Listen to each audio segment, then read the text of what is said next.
That was only one contentious topic. Now we have two speakers that in many ways are very hard security issues at one level, and at another level, they dominate our popular imagination. The issue of Israel and Palestine and Iran today are some of the hottest and most contentious issues in the global discourse. But within that, there is the existence of the Mossad. And in most people's mind, the Mossad is something akin to a James Bond character. It is filled with mystique, with a sense of dread, with a sense that that is a domain that none of us really understand.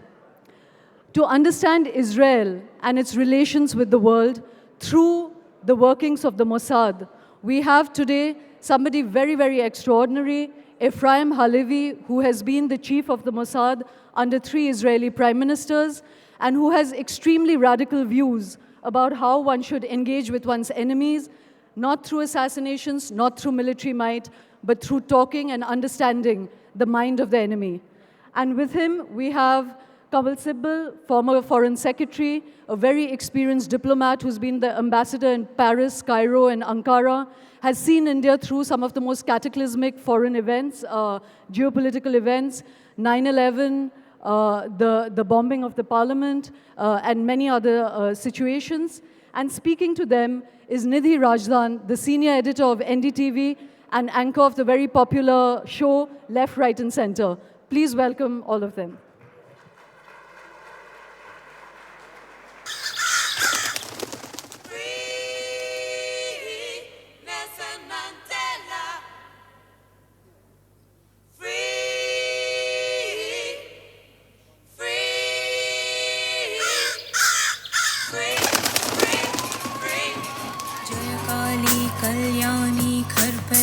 Kalyani Girija Ghanshyam Chandika छत्रधारिणी Girija जग जननी ज्वालामुखी आदि शक्ति आदि ज्योति.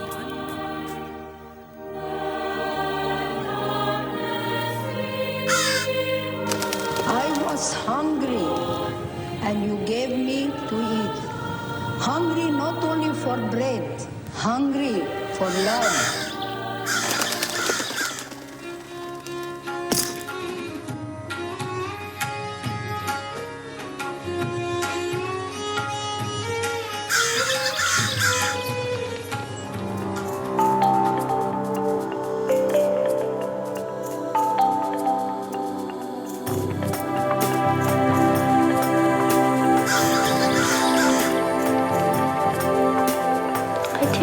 It is my bounden duty and I must endure.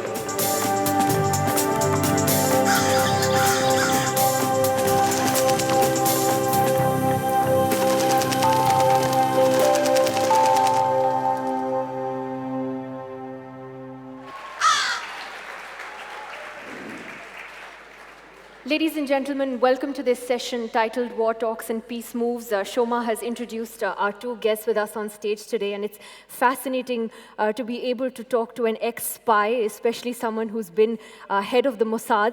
And Mr. Halevy, what I find particularly interesting about you, and I want to begin with Iran, because that's a contemporary issue in world politics right now, is that you actually believe that there should be a dialogue with Iran. And you've been quoted as saying that we need to understand how the Iranians think and what makes them tick. Explain that to us. Well, I believe that dialogue is probably the most important aspect of human relations, relations between states and societies, and also between enemies. And I believe that basically and fundamentally, in order to be able to reach a point where you can come to your enemy, or your enemy can come to you, and find common ground, is only by dialoguing. I don't think that conflict is the ultimate purpose of life. I think the ultimate purpose of life is to try and reach accommodation with as many people and as many peoples around the world as you can. And in this spirit, I believe that if we can reach a dialogue with Iran and Iranians, I think that we will be making a major step forward in trying to resolve one of the most intractable problems that we have today. I would say that you're probably one of the rarest voices to come out of Israel to say that. And you have been head of Mossad and serving under 3 prime ministers. You've been national security advisor. Did you have these views when you were in office? Or is it something that evolved over time? I've had these views all the time. I was extremely active in the Mossad for many years in looking for what I call chinks in the wall, trying to find those very, very sometimes elusive possibilities of creating peace between us and our enemies. It was the Mossad which actually engineered and also promoted the first peace treaty we ever had with Egypt in the 70s. I myself was very active in promoting the peace treaty which we signed with Jordan. We have also been active in many other ways in promoting a whole long list of contacts and relations which we have had over many, many years with countries with which we did not enjoy diplomatic relations. Without going into too many details, I will say that even with this country, we were active in certain times and certain periods in having those contacts with India, which ultimately led to the establishment of relations, diplomatic relations as they are today, between India and Israel. And therefore, the Mossad is not just an organization which deals with threats and with enemies. It's also a major element in the Israeli government which deals with finding ways and means of creating options for peace between us and all possible countries and nations around the world. I want to ask you about some of your personal journeys and anecdotes and what really led you to this point of view. But I wanted to ask Mr. Sibal, on Iran in particular, do you feel that the Israeli version of the threat from Iran is exaggerated? Is? Exaggerated. Well, you know, it's a very complex question. And it's very difficult to argue in favor of the Iranian position because Iran has been demonized so much that anybody who speaks up for the Iranian version of things may be seen to be either an apologist for Iran or not understanding the true nature of the Iranian regime. There's one issue on which I feel that the West exaggerates a great deal, the threat from Iran, and that's on the nuclear question. The narrative is that Iran is going to use nuclear weapons against Israel. I can't see for a moment why Iran would be so utterly foolish to do that, because they know they'll be wiped out as a nation in no time. And they don't have, at the moment, the capability of doing so. And if tomorrow they actually succeed in building 1 or 2 bombs, in the face of 10,000 bombs that the United States has, and 100 or 200 that Israel has, I just can't see the rationale. And number 2, Iran is not a kind of a carpetbagger nation which has just emerged in the last 40, 50 years, as some other countries have emerged. It's an old civilization. It's an old civilization. And therefore, why should they destroy that heritage and that legacy and the civilization by doing something which is utterly foolish? And thirdly, the existence of Iran, the self-image of Iran, is not dependent on this kind of hostility towards Israel to the point of using nuclear weapons against it. It defies common sense. And I've told the Iranians that you are making a serious mistake in the way you target Israel and you deny the Holocaust, and you talk indirectly about wiping the state of Israel off the map, that you are doing yourself tremendous disservice, and that even those who understand where you come from feel nonplussed as to why you carry it that far. Of course, they say, well, this is a side issue. The real issue is with the United States of America.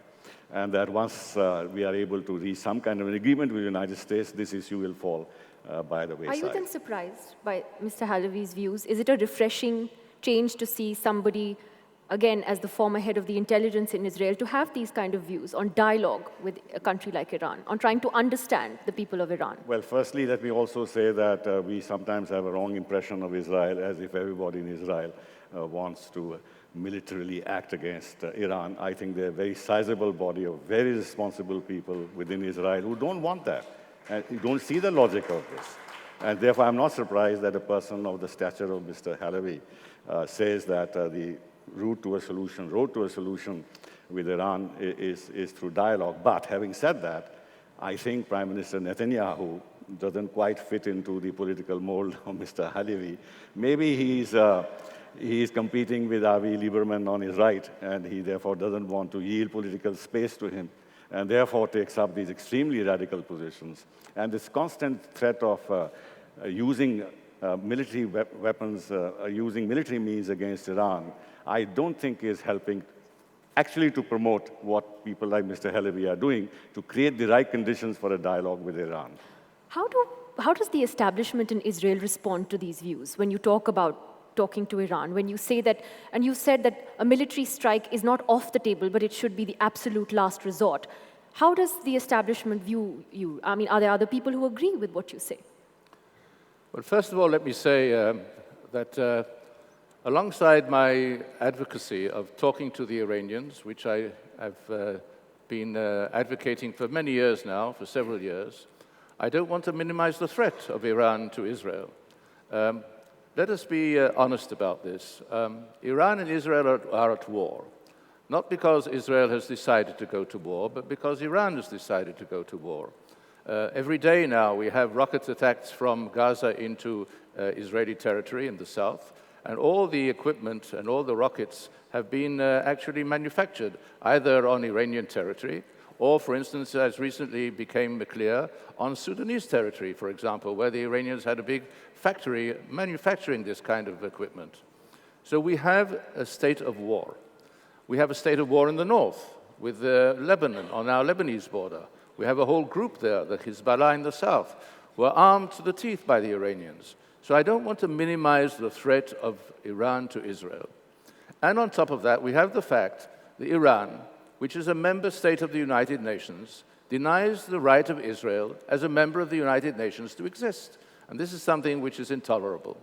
I think it's intolerable internationally, and it's intolerable otherwise. And that's why the Prime Minister of Israel, Mr. Netanyahu, who, by the way, appointed me head of the Mossad, so maybe he was also aware of some of my views, and he thought that I might have been at that time the right man at the right spot.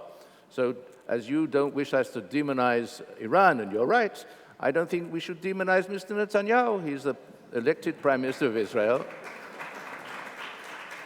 And he has been elected in democratic elections, which in itself is a very, very rare phenomenon in the Middle East, unfortunately. So we have to realize that. And therefore, as I say again, we must not minimize the threat. We must be ready for every contingency, but we must do everything we can to talk to people. And we have to talk to people. And my experience in recent years has been around the world where I've been speaking at gatherings where there have been Iranians, not only Iranians who are opposition Iranians, but also Iranians who come from the ranks of the hierarchy in Iran, that they are listening to me. They don't talk to me, they talk at me. We sit in rooms, they talk to the wall and I talk to the wall. And the wall somehow resonates back, and I hear what they're saying and they hear what I'm saying, you know? So we have a way of dialoguing. And I think that if we persevere, and I believe we will persevere, ultimately, there is no alternative to talking. Do you think Israel is misunderstood, Mr. Halevy? Do you think that there are misconceptions about the Israeli establishment and about Mossad in particular? What would you say are the top 3 myths about Israel? Well, you know, there are misconceptions about everybody and everything. I would almost say that there are also misconceptions about India, but I won't mention them today. And there are misconceptions about China, but I will not mention China either today.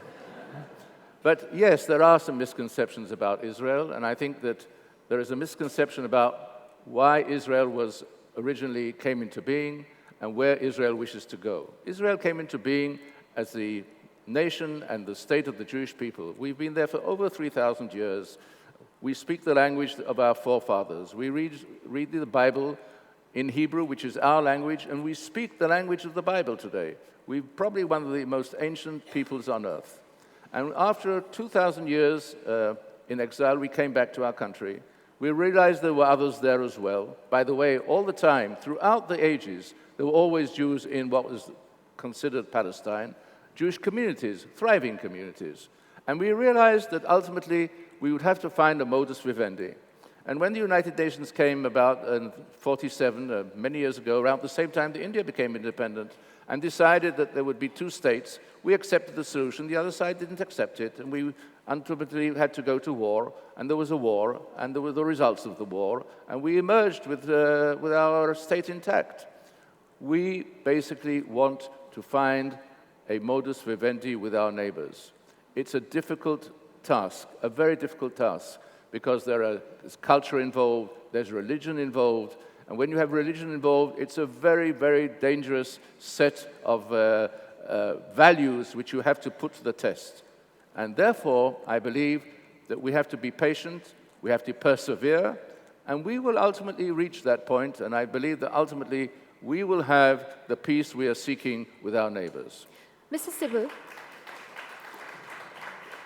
what do you think is the biggest mistake that Israel is making in how it handles its neighbors and its neighborhood? There's a little echo, and I can't hear. What do you think is the biggest mistake Israel is making in how it approaches its neighbors and handles its neighbors and its neighborhood?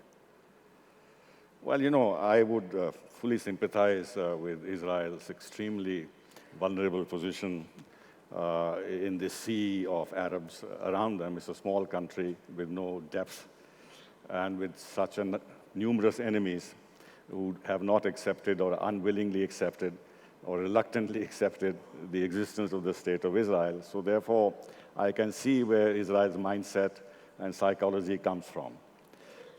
And then, of course, behind that is this history of the Second World War and Holocaust and everything else.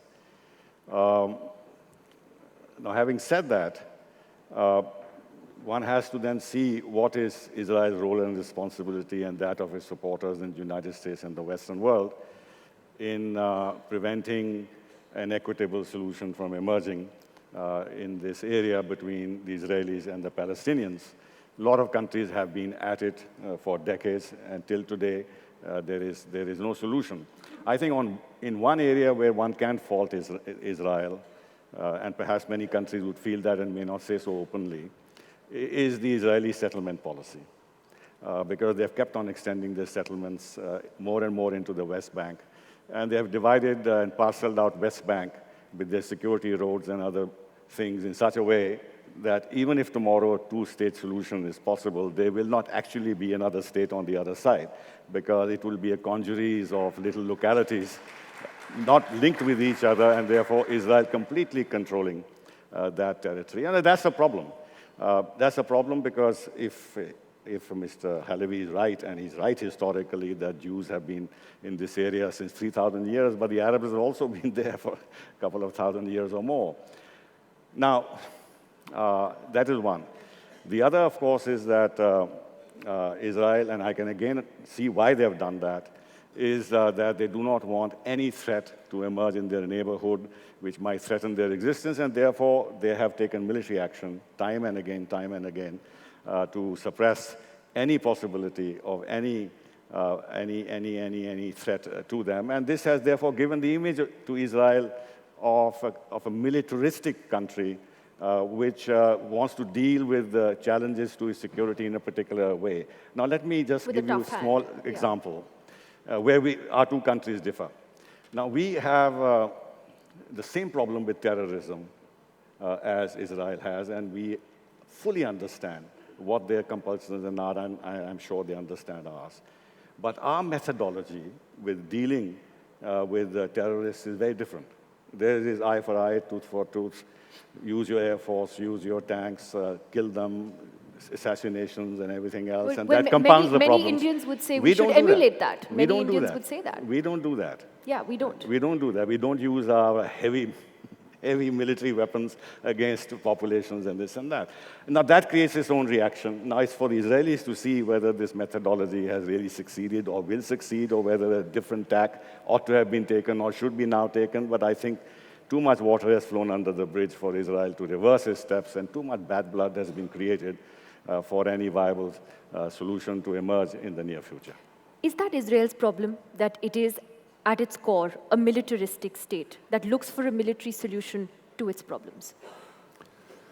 Well, first of all, I'd like to invite everybody in this hall to visit our country. You will find that it's probably the most vibrant and free country, 24/7, round the clock. Anytime, day or night, you want to go around, you will find no security, and you are welcome at any moment, at any time. That's number one. Secondly, I'd like to say this on our security. Security is not something that we have chosen because we have fallen in love with it. We have to be secure, so we have to secure ourselves. However, on 2 points, I'd like to make a clarification, shall we say, concerning the opinions expressed by my learned colleague to the right. One is referring to the settlements in the West Bank. I believe that ultimately, if we have a solution between us and the Palestinians, then ultimately the problem of settlements will have to be dealt with in a way which will enable the Palestinians to have a viable state. And a viable state means to say that certainly some of the settlements, if not more of them, might not be there anymore. In order for this to happen, we have to have a dialogue. We have to talk to the Palestinians. We have to have a negotiation with the Palestinians. And we have to have a negotiation without preconditions. We have to talk as quick as we can. I agree with you that time is not on our side. That's why it's urgent. And that's why I would urge anybody here in the hall who has any influence with the Palestinians to urge them to come to the table as soon as possible. The quicker, the better. Don't wait for Friday to end. Do it today, this afternoon, this evening. Unfortunately, the Palestinians are divided. The West Bank is under one regime. The Gaza Strip is under another regime. It's very difficult to conduct a negotiation with a divided enemy, which one side represents one set of ideas, the other side another set of ideas. And I would like to say one thing more about the wars which we have had. Yes, we have had a long series of wars.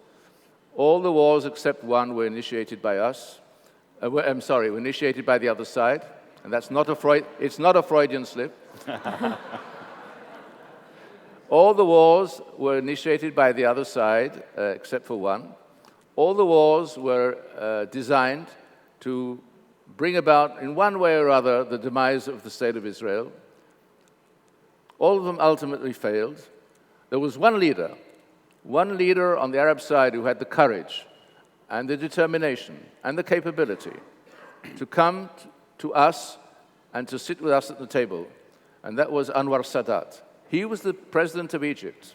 He initiated a war against us in 1973, and he came to Jerusalem on his own volition, to the surprise of the Israeli Republic.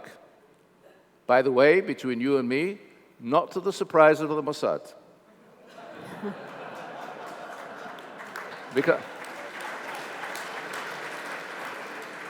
Because the negotiation on his arrival took place on Moroccan soil under the auspices of the Mossad. And he came and he laid his request for peace on the table, and two things happened. Israel withdrew from every inch of Egyptian soil, every inch. That's one thing. And the other thing is, unfortunately, Sadat was murdered. He was murdered by a group who unfortunately now are in power as a result of the events that happened in Egypt. But here is the silver lining, ladies and gentlemen, this morning. This group, the Muslim Brotherhood, who have been implacable enemies of the State of Israel, have repeatedly stated that they will not touch and will not do anything to change the peace treaty that Egypt has with Israel. That it's an international obligation, and this obligation will be respected. This is, I'd say, one of the rays of hope we have in the Middle East. There are others as well. There are many forces in the Middle East on the other side who are working in the same direction that I've indicated this morning. They need to be encouraged, and they need to be told, carry on. Are you too optimistic? I'm asking that because the Arab Spring, as it's called, hasn't it in many ways complicated things for Israel? Maybe the peace treaty is safe now, but in the long term?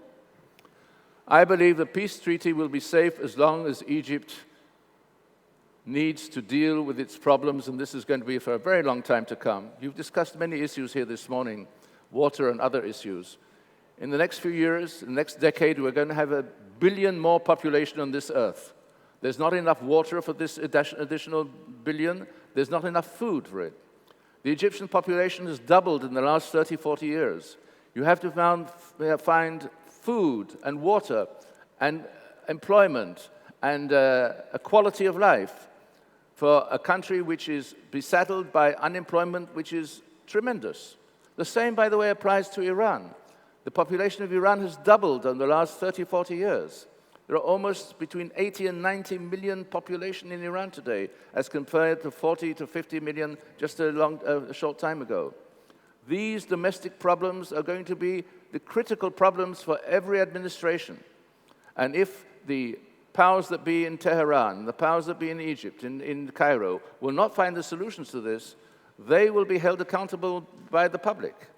And I believe that in this there is, as I say, a ray of hope. Because ultimately, every regime, every country, every leadership, including the leadership of India, including the leadership of Israel, first and foremost have to tend to the well-being of the public, the well-being of every person here in the hall. And I believe that this is the acid test. It'll be the acid test here, it'll be the acid test in Egypt, and Iran, in Israel, and everywhere else in the world. Would you agree with that, or do you see the glass a little more empty? No, I think the broad objective that Mr. Halevy has outlined would have everybody's support.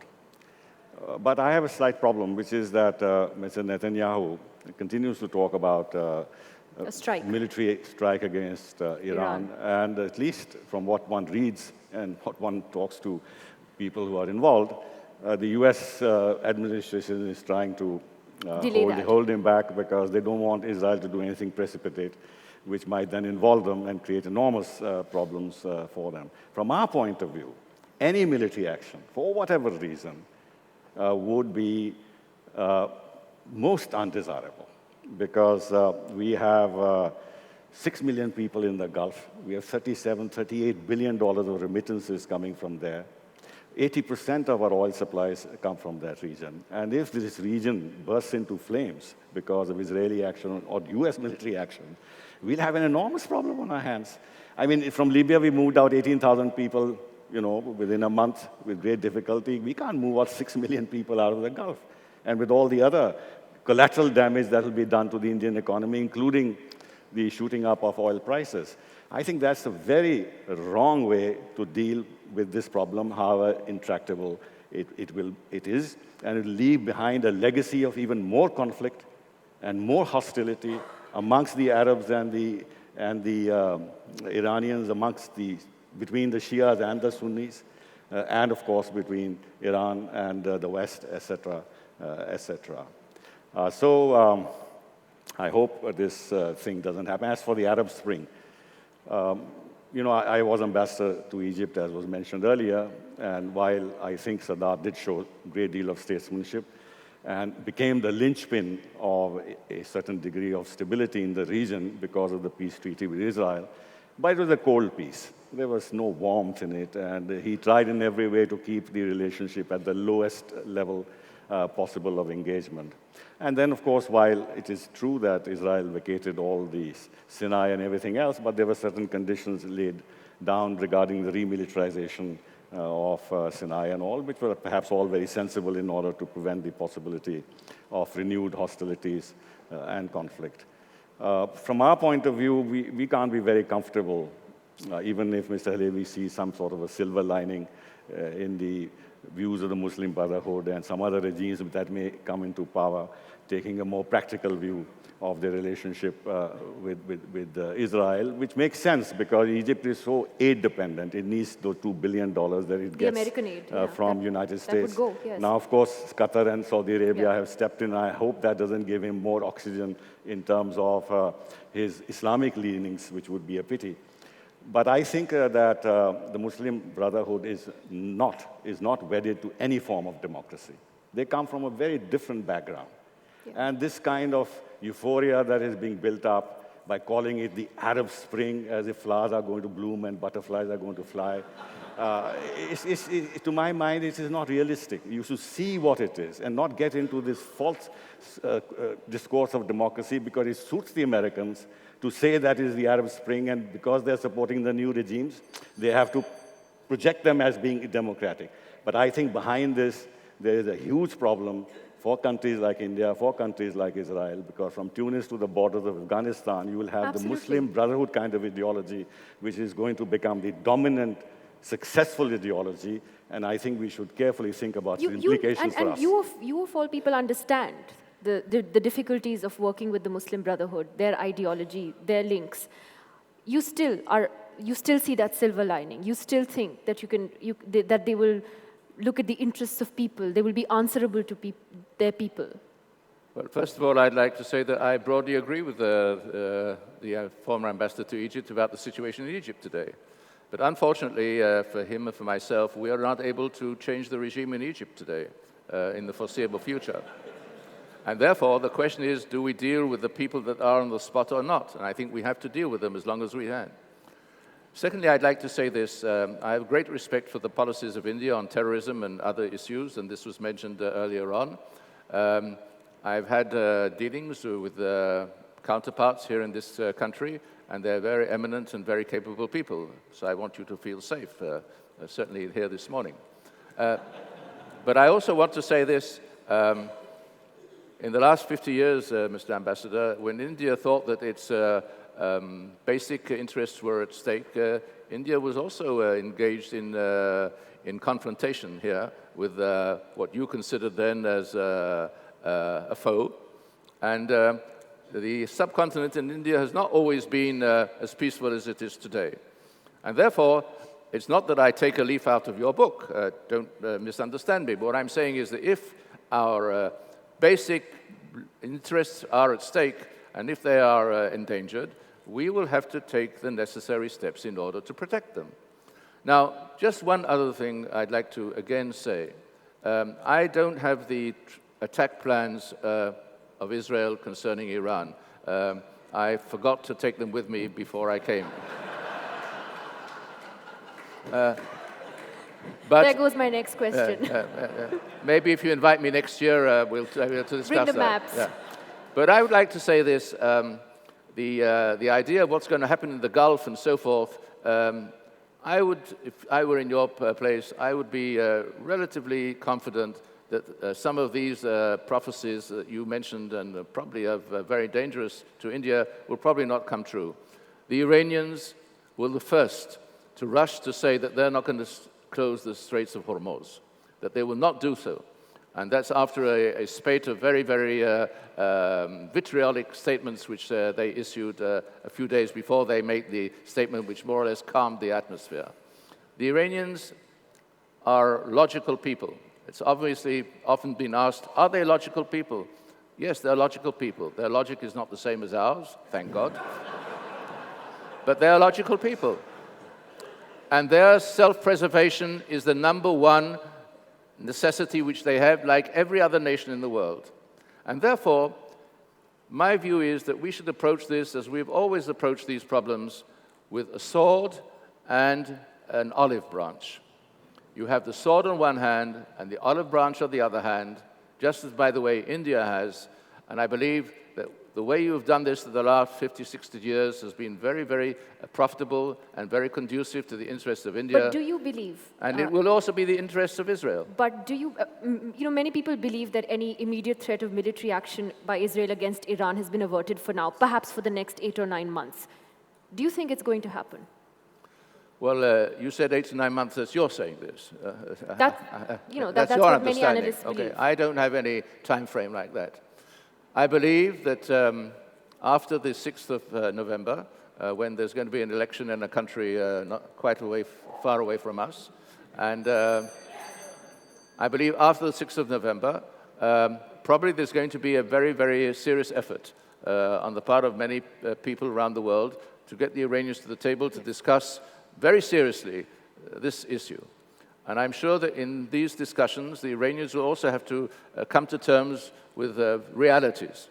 if they really come to terms with the realities, then I think there is a hope for avoiding more undesirable results or unintended consequences, as we used to call them. It's a very nice expression to use, unintended consequences. Please remember that phrase. As we go along. One last comment from Mr. Sibal. Very, very quickly. Just give us a minute. Very, very quickly. One that, at least in my conversations with the Americans, not the American administration, they're not going to share their war plans with me either, but people who are pretty well plugged into the US administration say that we have 1 year to 18 months before a military strike takes place, because this is the time frame they give for Iran to actually acquire nuclear weapon capability.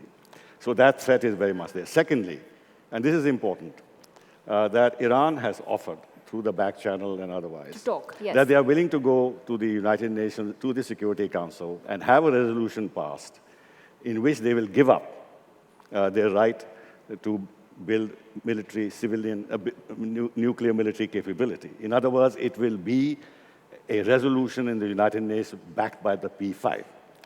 But in order to get to that point, there has to be some action on the Western side to begin to lift sanctions. But unfortunately, the American political establishment is simply unable to even look at the possibility of lifting sanctions, because politically it will be hugely problematic, not only for Obama, but also for Romney if he wins. Okay. So there has to be some give and take, and we are not seeing the contours of that give and take. Well, gentlemen, I have to leave it at that. It's been fascinating to talk to both of you. But Mr. Halevy, one quick last question, which was on popular demand from sections of the audience. Is it true that a Mossad agent can kill someone with a straw and a newspaper? Is it what? Is it true that a Mossad agent can kill the enemy with a straw or a newspaper? I don't know how to do it. Thank you very much. Thank you. Okay. Really nice talking to you. Thank you.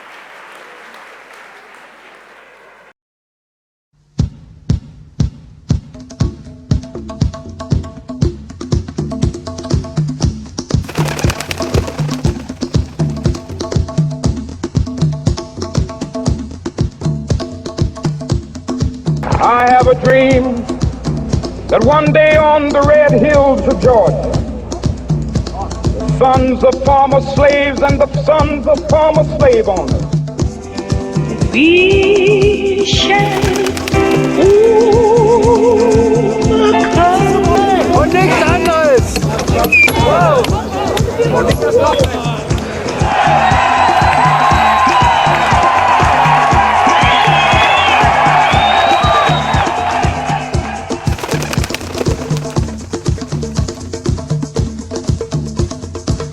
मैंने कोई फौज नहीं बनाई, मैंने कोई बंदूक इस्तेमाल नहीं की, मेरा हथियार था सिर्फ कलम।